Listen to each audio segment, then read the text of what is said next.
Us fans of the Amiga and other micros always like to talk up games that are pretty much unique to both the computer and to the time. While there's plenty of good arcadey type games or platformers on the old systems, those are the really special ones. The sort of thing that you couldn't get on consoles or whatever. Some of them are even games that don't have equivalents to this day, 30 or more years later. And today's game is one of them.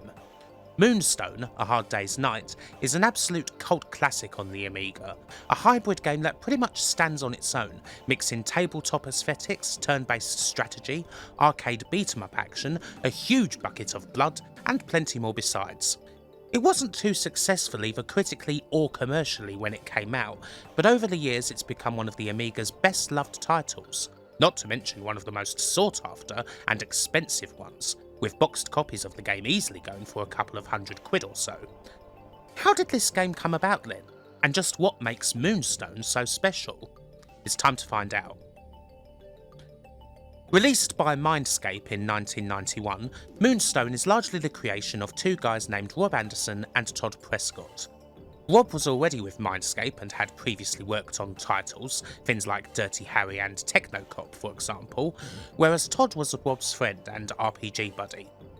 The pair would work on the design and creation of Moonstone for over 2 years. They started in 1988 with the hope that the game would be done in a year, but naturally it took a great deal longer. A whole load of inspirations came into Moonstone.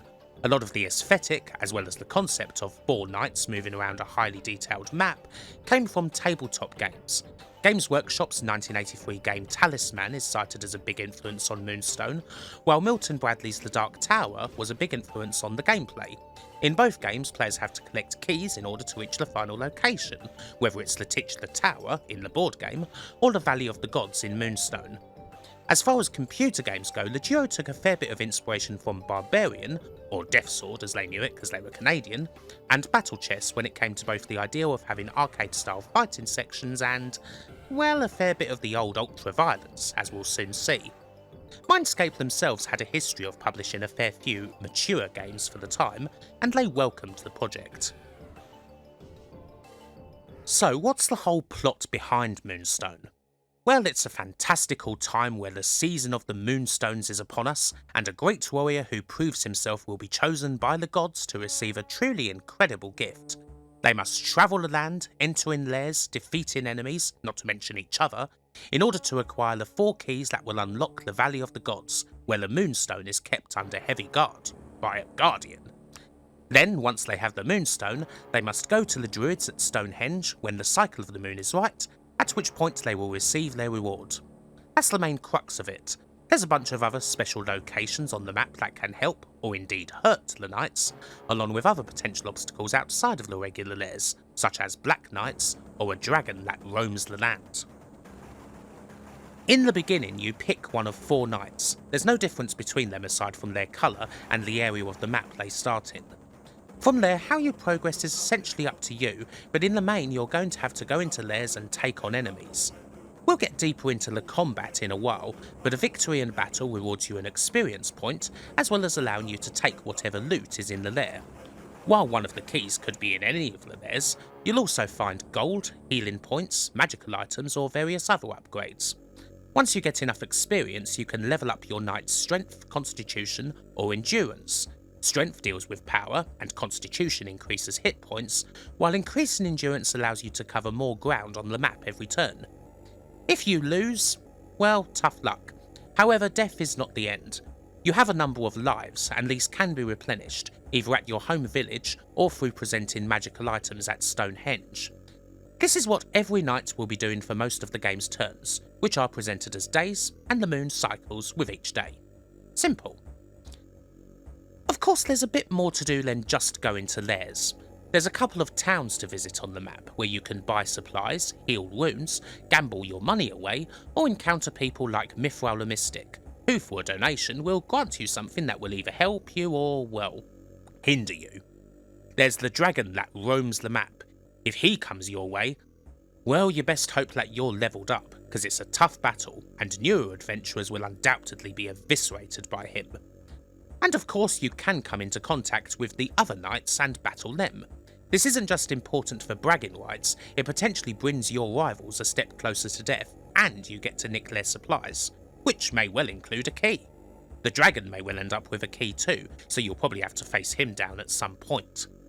There are a bunch of items that can help. Aside from regular healing potions, there's magical items that can help against the dragon, orbs of seeing that allow you to see a lair's loot before going inside, scrolls of protection that can skip a battle against a knight, a good selection of helpful trinkets. You are, however, obviously going to have to fight if you want to get anywhere, and most of Moonstone is made up of all-out combat. It's not strategic or turn-based as you might expect in games like this. It's real-time, and it plays out a lot like a beat-em-up. It's here where you get to see just how violent this game is. My word, it's brutal. Either you or your various enemies are going to suffer some very nasty deaths indeed.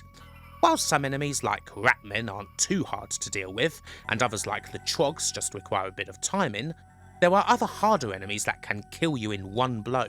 Huge Baloks that'll leap around and can crush you instantly, or the iconic Mudmen that sprout up and drag you under the earth. While naturally you'll be doing a lot of the bloodletting yourself, cutting enemies in half or stabbing them and making blood spurt everywhere, others who get the better of you can impale you on their spikes, splatter you with clubs, or bite your head off. Speaking of decapitation, it's very important whenever you win a fight with a rival knight and he's kneeling close to death, to apply a final coup de grace, lopping his head off with a single slash. A very barbarian-esque touch indeed, that one, and probably one of the most famous moments in Moonstone. Does this combat actually work though? Is it fun to play? Actually, yes, quite fun indeed. You have a lot of moves at your disposal. There's the basic slash, but also a devastating overhead club, a long-range stab, an upward stab that's useful against jumping enemies, and a backstab that can be helpful if you're surrounded. You also have a limited amount of daggers to hand for some even longer range, although if I'm honest I don't really use them. And of course you can block and dodge. The combat moves fast and it gets very intense. It gets tougher as you go, and some of the lairs can put you against quite a lot of enemies, usually two at once. One important thing is that it feels appropriately weighty. You can't just spam strikes as they take time to execute, so it's much more about striking at the right moment and not leaving yourself open. I suppose some would call that Dark Souls-esque.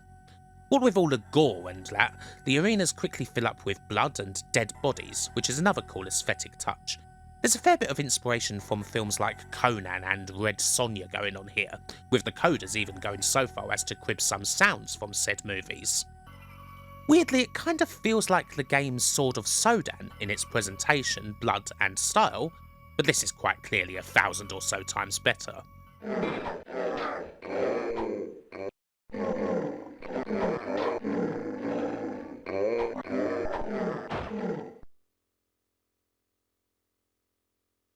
How does this all come together? Well, Moonstone in many ways feels like a tabletop game that's been translated, very well, into a computer game. If you were to come into this game expecting a super deep role-playing adventure or something along those lines, you'd probably be disappointed by it, but that's not what this is trying to be. It's trying to be a quick-paced game with both arcade and strategy elements, and it's absolutely a game that's best experienced with more than one player. Not that playing against the computer is bad or anything, but a multiplayer situation with everyone playing their roles, with alliances and double crosses and all that sort of stuff going on, that's absolutely going to be where Moonstone shines the brightest. It shines in a lot of departments, of course. The presentation itself is excellent, with the minimal yet moody soundtrack from the almighty Richard Joseph, the cryptic clues and texts that accompany each loading screen, and some seriously good animation both in the intro, during the game, and at the ending. It is a high quality product, and indeed it's not one where there's a great deal of similar games running about. It's hard to really say, well, if you liked Moonstone then you'll also like this, because there just aren't too many games going around that have this same sort of hybrid gameplay going on, mixing up a whole load of genres and coming up with a truly outstanding game, one that's very gripping and very replayable. A single play of the game may last around an hour or so, but it's absolutely something you'd want to repeat after, especially if you have people who'd be willing to play the game with you. It should have been a great success and celebrated as an Amiga classic back in the day, but it wasn't, and that's something we've got to look at too.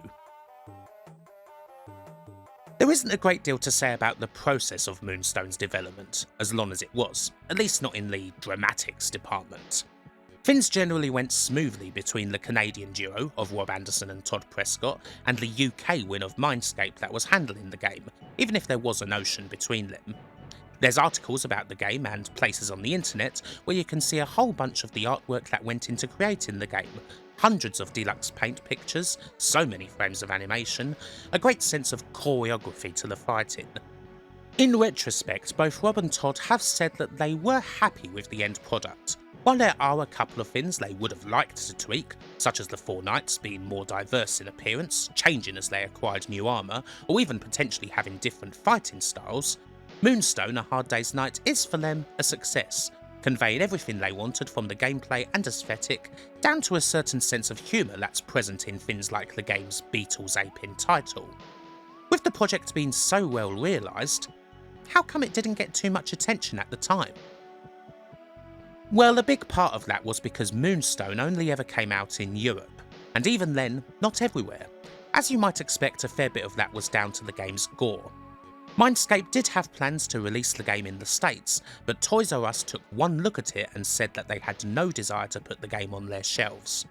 At the time, Toys R Us were responsible for around a quarter of all computer and video game sales in the US, and without them, Mindscape decided to nix any plan to release the game in their home country. It also missed out on the Amiga's biggest market in Europe. Germany banned it due to the excessive violence, putting it on their index of media harmful to young people. While you can turn the gore off in Moonstone if you didn't want such a blood-curdling experience, that clearly wasn't enough for Germany's hair-trigger censors. Seeing as how it came out in 1991, Moonstone arrived at a time when businesses and distributors perhaps weren't quite so ready for a whole load of gory business going on. It's worth remembering that this is a good year or so before Mortal Kombat hit the arcades, a game that, by the way, Toys R Us would be more than happy to put on their shelves. And obviously missing out on the German market was a big blow too. Germany was the biggest market for the Amiga in Europe, even bigger than the UK, which in the end was pretty much the only sizable market that ever really got much of a chance with the game. While there was a PC port of Moonstone a little while later, that too never managed to get a lot of attention.